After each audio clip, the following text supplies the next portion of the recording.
En un día habitual como cualquier otro, una mujer que se dedicaba a la limpieza iniciaba con su trabajo rutinario cuando tomó un par de bolsas que asumió contenían desperdicios de algunos pollos.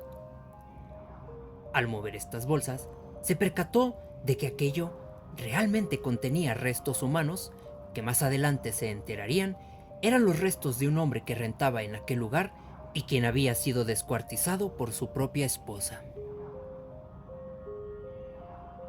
María Trinidad Ramírez era una mujer originaria de Santiago Tequixquiac, Estado de México, y quien se había mudado a la capital, después de haberse divorciado de su primer esposo debido a infidelidades, buscando una mejor vida tanto para ella como para sus 5 hijos. Sin embargo, llegar a un mundo donde la vida pareciera pasar mucho más rápido y donde las exigencias para subsistir también aumentan, obligó a María a adaptarse rápidamente, por lo que inició un negocio muy redituable y muy común en la Ciudad de México, el cual consistía en la venta de tamales, lo que más adelante la llevaría a ser conocida como la tamalera de los portales.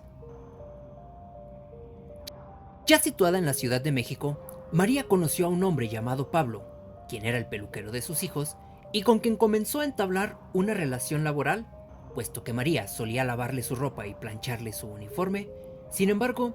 esta relación poco a poco fue evolucionando en una relación sentimental que los llevaría a decidir formar una vida en pareja, mudándose a vivir juntos.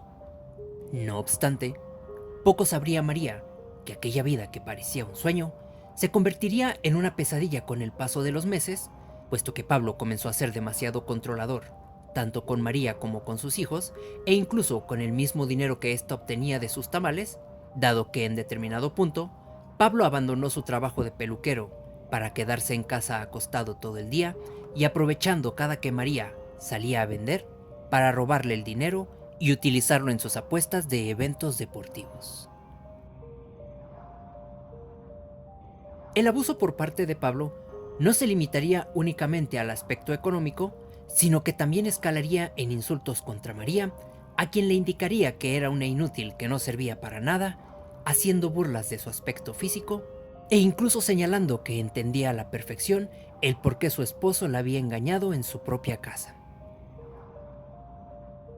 A la par de que las conductas de Pablo se tornaban más agresivas contra María,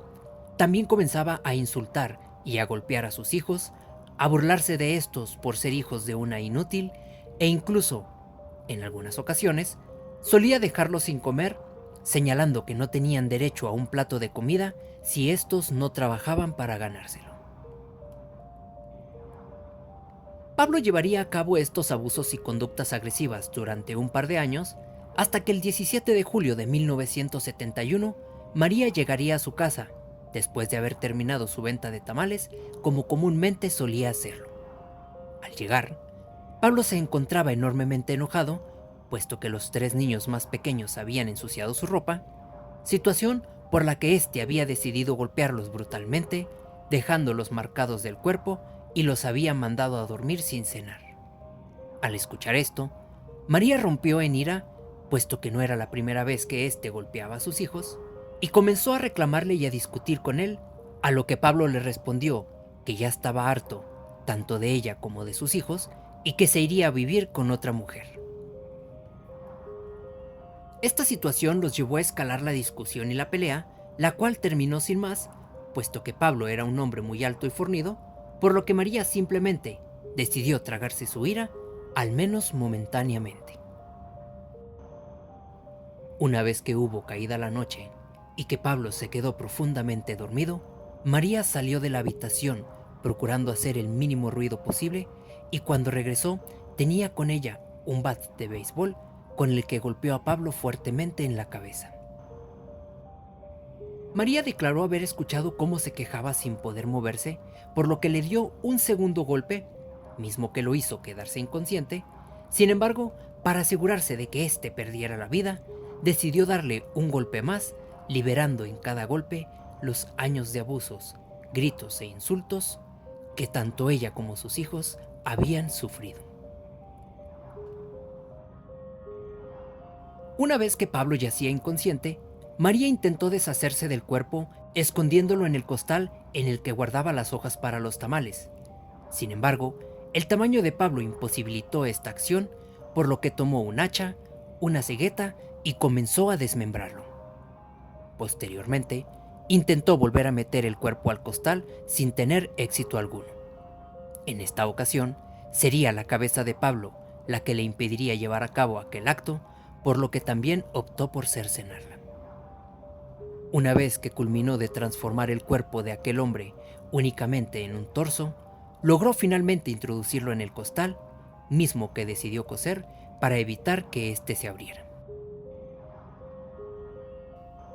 Los ruidos provenientes de la casa de María no alertaron ni llamaron la atención de ninguno de sus vecinos, pues estos sabían que ella solía trabajar hasta altas horas de la noche para poder tener listos los tamales el día siguiente.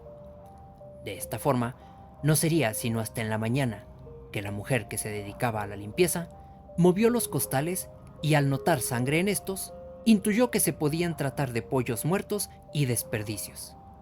Sin embargo, más temprano que tarde, se percató de que aquellos costales realmente contenían restos humanos, por lo que decidió alertar a las autoridades. La noticia sobre el hallazgo que había realizado aquella mujer rápidamente llegó a los vecinos, quienes acudieron a aquella área, mientras que los investigadores tomaron las huellas dactilares de las extremidades y confirmaron que aquel cuerpo se trataba de un hombre de 53 años de nombre Pablo, un antiguo peluquero de aquel lugar, quien tenía un registro de antecedentes penales por robo. Asimismo, debido al tamaño de las extremidades de Pablo, los investigadores intuyeron que este acto debió haber sido llevado a cabo por lo menos por 2 hombres. Sin embargo, decidieron iniciar su investigación hablando con su pareja, María Trinidad. Al interrogar brevemente a María, notaron tanto su nula preocupación como la indiferencia al haberle indicado que habían encontrado a su esposo con vida, por lo que los investigadores le pidieron que los acompañara a la jefatura a llenar un reporte formal. Al preguntarle más propiamente sobre su relación con Pablo, esta indicó que era un hombre muy agresivo y violento, que solía cometer muchísimos abusos, tanto contra ella como con sus hijos, al punto que en ocasiones los dejaba sin comer por haberse gastado el dinero que le robaba de sus ventas en apuestas deportivas. Después de aquella declaración, la pregunta de seguimiento por parte de los investigadores fue más que clara: saber si ese había sido el motivo por el que había decidido privarlo de la vida. Ante la respuesta afirmativa de María, los investigadores le solicitaron que les narrase lo que había sucedido, por lo que María les contó a detalle la pelea de aquella noche, el cómo esperó hasta que su esposo se quedó dormido e incluso el motivo real por el que decidió desmembrarlo. De la misma manera, María manifestó haberse quitado un gran peso de encima y una enorme satisfacción de finalmente haberle quitado la vida, indicando que no se arrepentía de nada, pues éste se lo merecía. También señaló haber guardado la cabeza en agua fría, en una de sus ollas que utilizaba para sus tamales, para que ésta no se descompusiera y no desprendiera mal olor. Pues bien, debido a la declaración de María, el hecho de no mostrar arrepentimiento y haber actuado de manera fría y calculada, se le sentenció a 40 años de prisión, de los cuales solo cumplió la mitad de la condena, siendo liberada en 1991. Asimismo, diversos medios amarillistas publicaron la historia de la tamalera de los Portales, una mujer que había asesinado a su esposo y hecho tamales con la carne de la cabeza del mismo, aunque esto jamás fue comprobado puntualmente, por lo que se quedó como una hipótesis de los mismos medios. No se sabría más nada de María o de sus hijos después de ser liberada, más que regresaría a su ciudad natal de Santiago Tequixquiac para perder la vida en 1995, tan solo 4 años después de haber salido de prisión.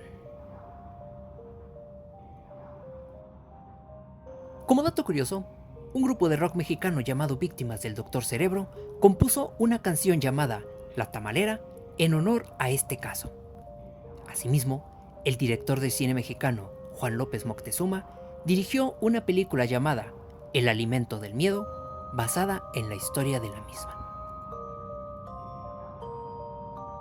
Quiero agradecer a todos quienes me han permitido su confianza, pasando a formar parte de esta pequeña comunidad y a seguir invitándolos a suscribirse, que estaré subiendo más contenido que estoy seguro podría ser de su agrado. Asimismo, los invito a dejar su like y a reflexionar lo siguiente. ¿Cuántos años de violencia existen detrás de la resignación? ¿Y cuánto tiempo puede ésta permanecer intacta en una conciencia que intenta no romperse? Yo soy Franco y les deseo una excelente noche.